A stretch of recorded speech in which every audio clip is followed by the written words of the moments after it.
Today's show is sponsored by Dr. Jacalyn. Take charge of your life personally, financially, and professionally. Visit drjacalyn.com to book an appointment today. Ladies and gentlemen, here it is. The most listened to radio show on the planet. Even the other stations are tuned in too. You're listening to Business Talk Radio, where we take business to the next level.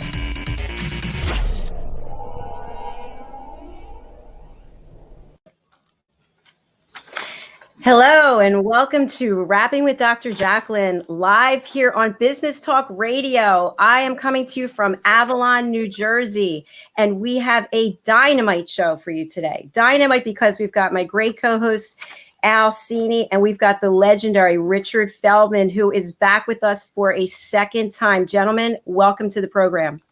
It's such a pleasure. Thanks for inviting me. Absolutely. So, Al, you have done a lot in the media world, and you're always giving me some good pointers, which I love. And you're also the founder of BCAT, and BCAT helps businesses align their employees. It's a cultural transformation, if you will. It is. That's right. And thank you. I appreciate you mentioning that. That's what I'm doing these days, and it's a lot of fun for me. But from my time in the media, I remember picking up our conversation with Richard. On one channel, we've got news that talks about how terrible guns are, and on another channel, we have the Expendables, all the John Wick movies. There isn't any real balanced, fair and balanced view of gun ownership anywhere in the media, is there, Richard? Well, I don't know. It's such a ubiquitous thing. There are 400 million firearms owned by about 120 million people in this country. So there's as many stories as there are gun owners, at least. Naturally, we focus on the unusual. It's not a news story if I go out into the woods here in New Hampshire and fire off a couple hundred rounds. That's hardly a news story. Happens every day. If someone, on the other hand, takes a gun and uses it against protesters, it's going to be front page news for days to come. So Right. we do get a jaundiced view of guns because we tend to focus on their misuse, not their lawful use. Wow. Richard, I just wanted to let our audience know that you have authored a book called Ricochet, Confessions of a Former Gun Lobbyist. And in there, it's a fabulous book. I've read through it. We have a visual. It can be purchased on Amazon. I highly recommend that people read it. And as you know, our show here, Rapping with Dr. Jacalyn, is all about inspiring hope and telling how we have overcome adversity. So we touched on this last week, and I'm wondering if you might elaborate. What was it like for you after you got involved with the NRA, the National Rifle Association, and you realized that the organization wasn't exactly what you thought it might be for a nonprofit, that at the very highest levels of leadership, you found some things going on that maybe you didn't expect? What was that like for you? Well, back in the 80s, there was a very different National Rifle Association than the one that exists today. It was just really starting to feel its oats as a powerful group. Indeed, I remember so well that the whole organization, if anything, was frightened to death of the New York media. When I was involved in the Bernard Goetz subway shooting in New York City in 1984-85, and I wanted to do a news conference, and everyone at headquarters looked at me like, I was crazy. You're going to go up against the big bad media in New York? Well, to talk about adversity, I didn't see it that way. I never have. I always have always seen the media as a tool, not unlike a firearm. If you know how to operate the tool, it can work to your great benefit. If you don't know what you're doing with that tool, it can be pretty darn dangerous. So a lot of people on the pro firearm side always think the media is their enemy. I don't see them as an enemy or an ally. I see them as a tool. How that tool gets used is up to me. How stressful were those media encounters, Richard? I mean, there you are up on a podium, I guess, and you've got a press pool in the audience there, and they're not exactly pitching you softballs. I mean, that's going to be hardball pitching, isn't it? Sure, but honestly, I think the toughest questions I've ever been asked in my life as a lobbyist are usually from students, and often the younger the students, the tougher the questions. I've spoken to a lot of colleges. High school students tend to ask some of the tougher questions out there. Really? Like what? Yeah, I was going to say, does anything pop to your mind when you think back? Yeah. The people will tend to ask the normal questions that you expect. How can you defend an assault weapon? Why is this okay or that? But I think that students sometimes don't know enough. And they actually ask a question in a somewhat different manner that really makes me have to think a little bit about how I want to answer it. I remember once a girl, when I was at NRA, I used to do the Close-Up Foundation when they would come and they come into headquarters and I would speak to them. And one of them asked me, so, what is it like being what do you do every day as a lobbyist? And I think about it for a second and go, well, there's never been 2 days that are anywhere close to similar. I think that's what made the job so interesting, is that it's every day you were going to face a whole new series of crises and problems. And so it made it pretty interesting as a job, as long as you stayed up with it. I think one person did ask me at a college once, sort of the kicker question, well, Mr. Feldman, what would be the most difficult question I could ask you? And my reply was, I think you just asked it. I want to know, what was it like to be in the Rose Garden with it at the time, President Bill Clinton? That had to be a pretty cool experience. Well, it was stressful, only that what we were doing that day when I made the announcement on behalf of the firearm industry that gun manufacturers would begin shipping all handguns with child safety locks. I knew that it was controversial. It was the right thing for the industry to do. But I remember when I introduced Bill Clinton and he spoke, and I left when you go out the West Wing, and there's the media pool. And there's only been 2 times in my life where I've seen this look on the faces of the media. Once was at the Bernie Getz news conference, and the other was after I made that announcement in the Rose Garden. And they all had this kind of perplexed look of, I just saw you say that or do that, but I'm sort of in shock. It's not what I expected. And of course, when you can do the unexpected, that's when you have created the best opportunity to get people to rethink their positions and to hopefully obtain a newer, more insightful understanding of what it is you're trying to achieve. You know what's interesting about that, Richard? There's a lot of really great advice buried right in that thing you just said. When you say things that people expect you to say, you have no chance of influencing them at all.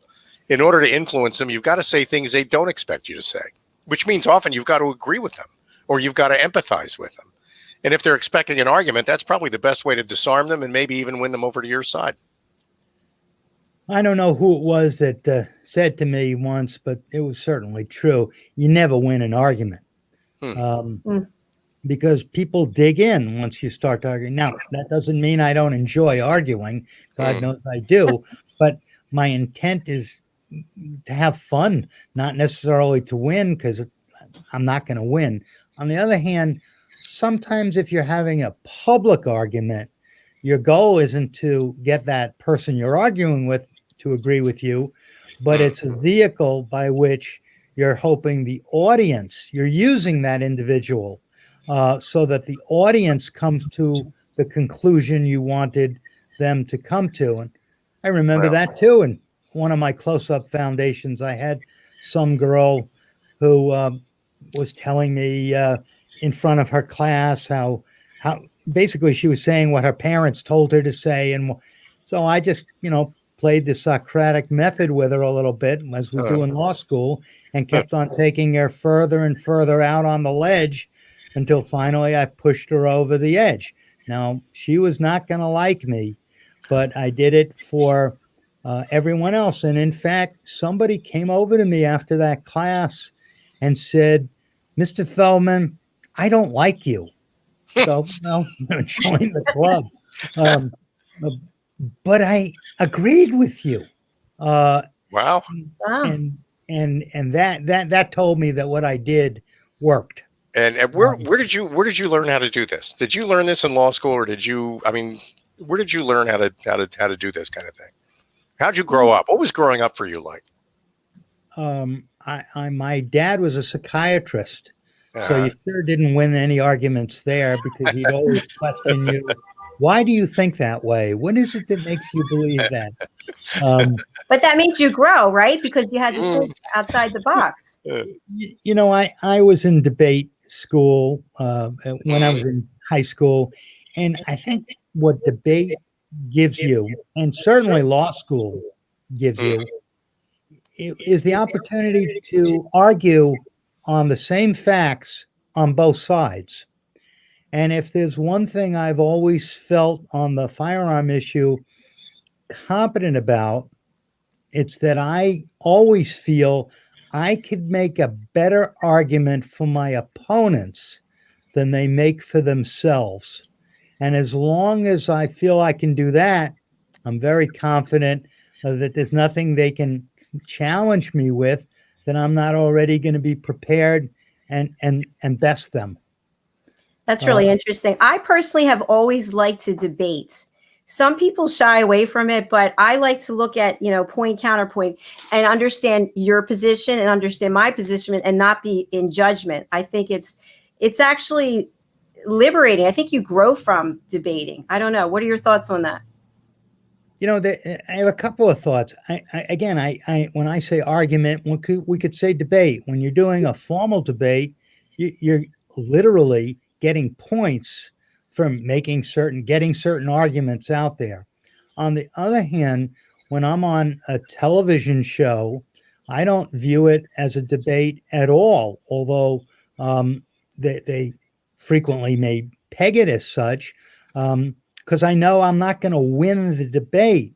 Rather, what I try and achieve when I'm doing a major show is, what is my one or maybe 2 points that I'd like the audience to go away from that show reflecting on?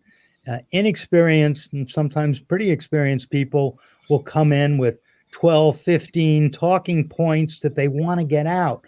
Often, certainly in a major news show, maybe you have 3 or 4, 5 minutes. You're lucky to have that discussion. So if you can make one good point that makes people reflect and they go away going, he was right about that. That made sense. The rest of it doesn't matter. I've won. I've done what I achieved, what I set out to achieve. Open their minds to a little different way of thinking of this very confusing, very complicated, very nuanced issue, the firearm civil rights issue. Definitely. Wow. That's really powerful. I like that you said that, because I found myself that maybe I'll have 4, 5, 6 points, but I understand what you're saying now. I'm going to be changing what I do, changing my behavior going forward as a result of what you just shared. So thank you for that. Well, and we're talking about debates. They don't do enough of that. I don't think they teach debating in school anymore. And what passes for political dialogue these days isn't debate at all. It's just screaming and yelling. And so it's kind of a lost art in a way. Yeah, I kind of have to laugh sometimes these days when people talk about alternative facts. And that's an oxymoron. Facts are facts. Now, we can interpret the facts differently, come to different conclusions, but that's what we used to, that's our starting point. This happened. What it means is subject to interpretation, but it's either factual or I made it up and it didn't happen. It may not have happened the way I said, but the way it happens is the way it happens. That's a fact.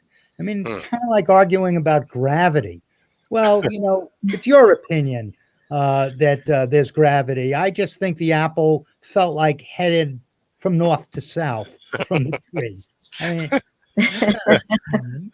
yeah. That's a great. This is a great discussion. We have to pause and take a break and hear from some of my friends, our sponsors today. So stay with us. We have Richard Feldman and Al Cini, my co-host on Rapping with Dr. Jacalyn here on Business Talk Radio. We will be right back. Such a pleasure. Hey everybody, my name is Ralph Graves Jr. I'm the host of the Ralph Graves Jr. Show, and I want to invite you to pick up my book, Unstoppable. I wrote a book called Unstoppable. It's 7 universal laws that will transform how you pursue and achieve success. The one thing that my 20 years of law enforcement has taught me is that no matter who you are, we are all governed by universal laws, like gravity. But in this book, we're going to talk about laws like the law of forgiveness, laws like the law of control, the law of intelligent practice, the law of expectancy. I was able to see how those, no matter what their background was, those who identified and treated these laws with respect, they were able to go on and lead successful lives. So pick up this book, and you can go ahead and pick it up at Amazon.com, BarnesandNoble.com, RalphGravesJr.com, where anywhere where fine books are sold. Thank you. There are 7.7 billion people on Earth today. 40% of these people are under the age of 25. Young adults are the most fertile mission field in the world today. In Scripture, we see Jesus pouring his life into 12 young adults who he equipped to change the world and all of history. Like Jesus, we believe that the best approach to reach the world with the gospel is to invest in young, emerging leaders and equip them to build disciple-making movements.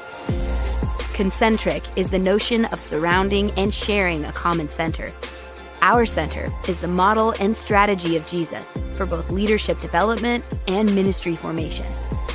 As a global alliance, we provide equipping in biblical leadership based on Jesus' example in the New Testament. Jesus modeled for us how to make disciples that reproduce. Focusing on leadership development is key to creating movements that spread the gospel and Jesus' disciple-making strategy to young leaders around the globe. Our Ministry Alliance partners are actively equipping leaders and building movements of multiplication that reproduce the life of Christ. Join us today to equip young leaders with Jesus' strategy that will change cities and nations.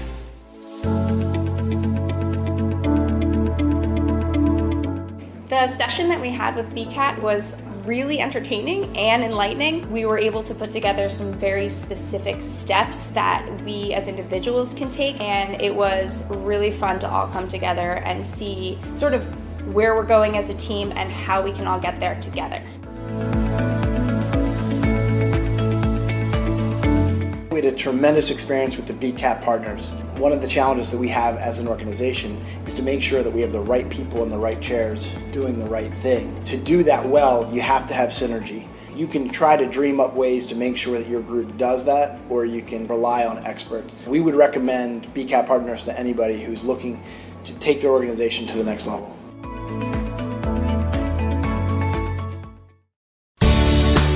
Academy Sedan and Limo is a full-service transportation company serving the Philadelphia metropolitan area with full knowledge of the New York City, Baltimore, and Washington, D.C. areas. We pride ourselves on being the most dependable, conscientious company in the industry.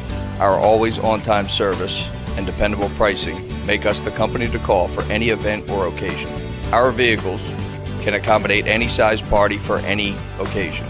Our vehicles range from four-door sedans to SUVs to minivans to limo buses to full-size tour buses and can accommodate groups of 2 to 100. We offer airport shuttle service or over-the-road service without limitation regarding mileage or time, and no drive is too long or too far. So if you find yourself in need of transportation of any type with any vehicle, give us a call at 610-842-4564 and let us show you what a real transportation company can do for you. Use code ACADEMY2020 to receive 20% off your first 3 rides, including parking and toll. Make a bold statement by wearing a custom jewelry design from Margie Cedrone, Artisan Jeweler, located at 121 Haddon Avenue in Westmont, New Jersey. Telephone number 215-384-7155. Margie Cedrone is an artisan jeweler who has been a permanent fixture on the renowned Jewelers Row in Center City, Philadelphia since 1988. Starting her business in 1982, all of Margie's designs are individually handmade as well as custom design. She is one of the only jewelers left in the area who still crafts the finest tailor-made diamond jewelry, whether it's a statement piece or an everyday item. In addition to her one-of-a-kind designs, she specializes in pearl stringing and bead jewelry repairs. Margie Cedrone Jewelry pairs nearly 30 years of experience with the building of lifelong client relationships. Dr. Jacalyn has been a client and friend of Margie Cedrone for many, many years. Each week during my show, Rapping with Dr. Jacalyn, live on Business Talk Radio, I will be featuring one of the beautiful pieces of jewelry that Margie custom made for me. I urge you to contact Margie through her website, margiecedronejewelry.com. Wait no longer to make your own bold statement. Today's show is sponsored by Dr. Jacalyn. Take charge of your life personally, financially, and professionally. Visit drjacalyn.com to book an appointment today. Ladies and gentlemen, here it is, the most listened to radio show on the planet. Even the other stations are tuned in too. You're listening to Business Talk Radio, where we take business to the next level.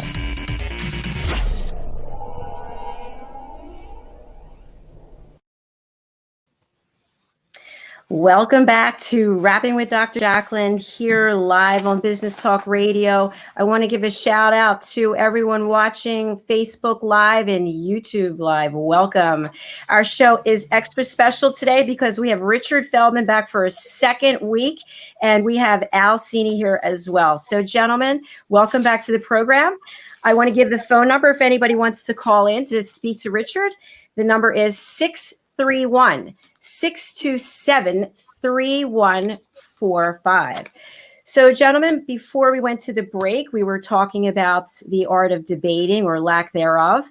And there's a lot going on this year, right? We're in election year. We've heard a lot about defund the police and all lives matter, Black Lives Matter.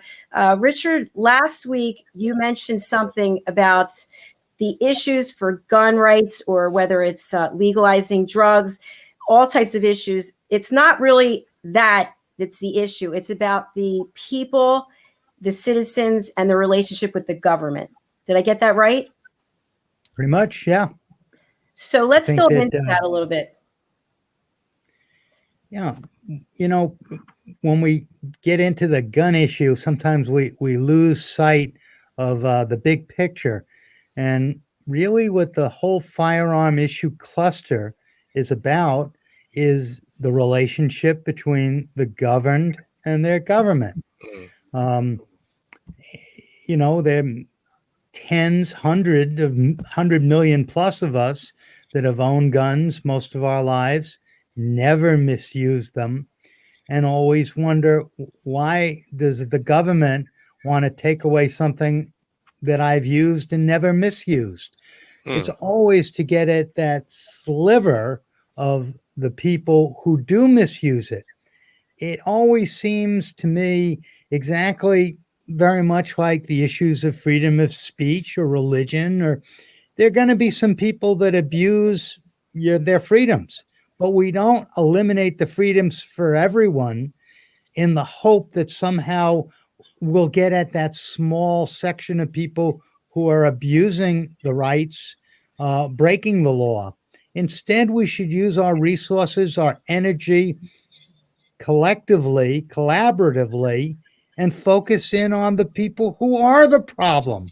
That way, we'd be joining forces instead of having this continual food fight over what I think is really a pretty silly issue when you're up and look at it from that perspective. Well, we're interviewing you. You're in your home, I know, up in New Hampshire. Yes. And I think you guys say live free or die. As I recall, that's pretty much the slogan for the state of New Hampshire.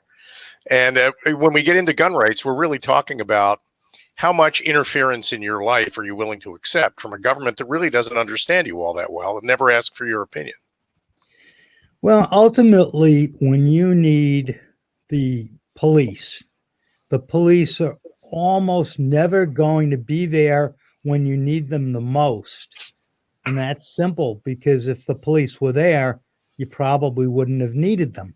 Violent predatory criminals don't commit felonies in front of uniformed police officers.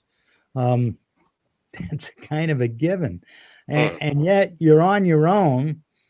All states, everywhere in America, regardless of the particularities, grants citizens the absolute right to use deadly force when confronted with immediate deadly force. Of what value is having that right if that same government effectively denies you the very means, a gun, to enforce that right? So if I'm somebody who, listening to you, by the way, I become less afraid of the whole issue, which is one of the great reasons why it's so great to have you on the program. You're diffusing my fear of something I don't understand. And so last week, after we interviewed you, I went online to try to find some place that I can go to learn how to use a gun. I figured, even if I never own a gun, knowing how to fire one, knowing how to load one, what would you recommend? What do you think people ought to do if they just want to know more about what a gun is without? Well, clearly, if you can find a range, outdoors usually a little preferable to indoors. But if you can just get a lesson and learn how to fire, even if it's a .22 revolver, it's all the same. And all of a sudden you realize that, I mean, I've been with people that are afraid to pick up the gun as though it's going to bite you. I mean, a car is just as dangerous a tool. You're going 60, 70 miles an hour and you swerve into a bunch of people, you're going to do tremendous amount of damage. And none of us get behind the wheel of a car and go, oh my God, I have an ultra dangerous weapon in my hands. I must be ultra cautious. Because we're familiar with it. It's a tool that we get behind the wheel every day and we drive. Well, similarly with a gun, once you've learned how it operates and that it only does what you command it to do, it doesn't get up and fire. It doesn't fire itself. You have to make it work. And once you operate it, almost like anything, whether it's a car, an airplane. I couldn't fly an airplane, but I'm sure if I took lessons, I'd learn, and all of a sudden, gee, it's not as difficult as I thought. Well, of course, when you know how to do something, it's not as difficult, and it certainly demystifies that thing. Right, Even if you don't like things. I have to share. I had two experiences with guns. The first was there was an emergency. I got a call that my at the time husband was coming home and needed to remove all of the weapons from the house because he was in a bad way. And long story short, I knew there was a gun, and it was a big gun in this red velvet thing. And I knew from watching the movies that the twirly thing, whatever that's called, that there was a bullet in there. The cylinder? Yes, cylinder. Yeah. And so I remember sitting on the bed and trying to get the bullet out, and I ended up pulling back the thing, and the gun went off. And it just grazed past my shin bone, and it went into the dresser drawers, through the wall, and then out into the driveway. So I was literally in a state of shock, but that's my fault because I didn't know how to use it. So then I went to a shooting range with my father, and I said to him, Dad, this is so weird because there's somebody over here, there's me, and there's you over there. Like, what if someone decides to just turn around and shoot me? So they were my experiences with guns. and they're not going to, which is, I guess, kind of the bottom line. You're going to a gun range, and it's funny how irrational that fear is, Dr. Jacalyn. I think it's great that you expressed it that way, because a lot of people have a lot of irrational fears about all kinds of things. Gun might be a more prominent example. Right. But you try it. You learn how it used. Demystifying, I think, Richard, was a great way to put that. That is a great word. So, Richard, I wanted to ask you, because you've had so much experience in meeting with different presidents and you've been on the media countless times, and we're in a state now in this country where there's the great divide, right? There's so much controversy, so much upsetment, so much fear. How do you see us as humanity being able to come back together for the common good? Great question. Yeah, ask us easy question like that, huh? Huge question. I know it's big, but it's any thoughts on that? Well, in a roundabout way, yeah. I've thought for many years, as we've gotten further and further apart, this great divide, that in some ways, the gun issue might be very helpful in that it's probably seemingly one of those issues that you're either on one side or the other. And it's my view that we're really not nearly so far apart, that we really agree on most of the basics on the gun issue in this country. And I'd love the opportunity to show the American people that we can achieve success. We can move the agenda forward. We can zero in on people who misuse guns without interfering with those of us who don't and haven't misused the guns.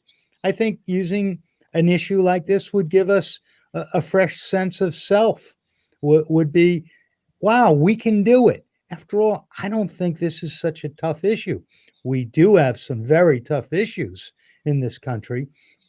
I don't really think the gun issue is all that tough. I think both sides have used it to make believe that we're on this great divide, and I don't think we really are. Well said. Well, I hope we find our way back to loving each other and being supportive of one another, and we get rid of this great divide, because I think it's what we really need. Yeah, definitely. Or as one of the slogans of the 60s, coupled with one of the firearms slogans I always enjoyed, was a pictorial of a gun, and underneath it says, "Make love, not war. Be prepared for both." That is good. Definitely. So we're coming to the end of our program, and I wanted to ask you, Richard, when we met last week and I asked you what was next for you, you said you might go back to Washington. Can you expound a little bit about what your next work is going to be? Well, I'm going to be taking the Independent Firearm Owners Association, and I'm going to do what the NRA seems to refuse to want to do, is go knock on the doors of lots of Democrats and talk with them about this issue. Lots of Democrats come from some rural and suburban areas, and they're not viscerally opposed to guns. It's just that the politics of this issue sort of forces people on one side or the other based on whether they're Republicans or Democrats. And that's really kind of silly. There are authoritarian Republicans who don't think anyone except the police should have guns. And there are libertarian Democrats who think maybe the government's the one that shouldn't have the guns. So there are lots of gradations in the middle, and I'd like to both exploit them and explore them. Wow. Great outreach. Terrific program. Great. Yeah. So if any of our viewers or listeners want to find out more about this organization, the Independent Firearms Owners Association, how can they do that? You have a Facebook page. Any other? We're just redoing our website, but send me an email at ifoa@usa.net, and I will answer it myself. ifoa@usa.net. Wow. Excellent. And again, you are the author of Ricochet, Confessions of a Former Gun Lobbyist. I highly recommend that you get this book. It is available on Amazon, and we love Amazon. So this has been our program. Richard, I cannot thank you enough for being with us 2 weeks in a row. This is just terrific. And hopefully you'll join us again in the future. I have an announcement to make, which I shared with you guys, but Rapping with Dr. Jacalyn is going to be on Friday nights, as we are now, on Business Talk Radio, live streaming from Facebook and YouTube. And we're also going to be on for a full hour, another day or evening this week. We just figured this out this morning. So working on the details. I'm very excited about it. And I'm looking forward to having you on that program. So thank you again. Thank you, Rich. So, folks, I mentioned all of the details of how you can find Rapping with Dr. Jacalyn. Al Cini, how can we get in touch with you? You can get me at by email at getbcat.com. Excellent. And I want to give a shout out to Pastor Ken Dominic, who is in Louisiana, who made it through the horrible hurricane. How are you doing, Pastor Ken? He's good. Okay. Good. He's good. And Chris Roberts, engineer and host on Business Talk Radio. How are you doing? He's doing well too. They're both working, guys. So they're the producers for the show, and we really appreciate everything that they're doing. And I am Dr. Jacalyn Kerbeck. You can reach me through my website, drjacalyn.com. I'm on all social media. I'm a certified life coach, and I'm here to help you with whatever challenges you are trying to overcome. And we will work together to attain your goals through an action plan. So thank you again, everyone on Facebook Live, on YouTube Live, Business Talk Radio, Richard Feldman, Al Cini. Have a great weekend. Thank you. Thank you. Ladies and gentlemen, here it is, the most listened to radio show on the planet. Even the other stations are tuned in too. You're listening to Business Talk Radio, where we take business to the next level. Make a bold statement by wearing a custom jewelry design from Margie Cedrone, Artisan Jeweler, located at 121 Haddon Avenue in Westmont, New Jersey. Telephone number 215-384-7155.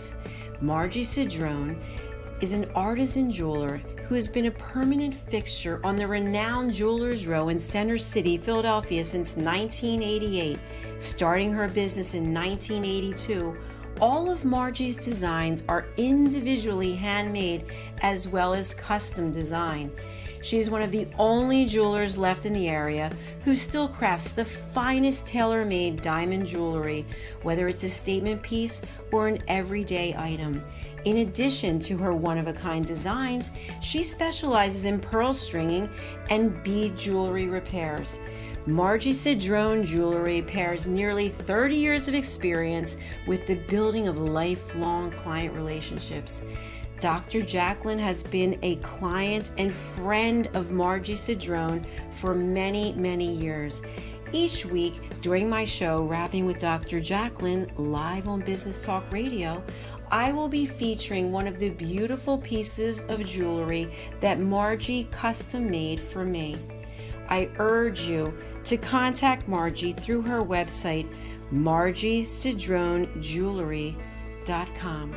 Wait no longer to make your own bold statement.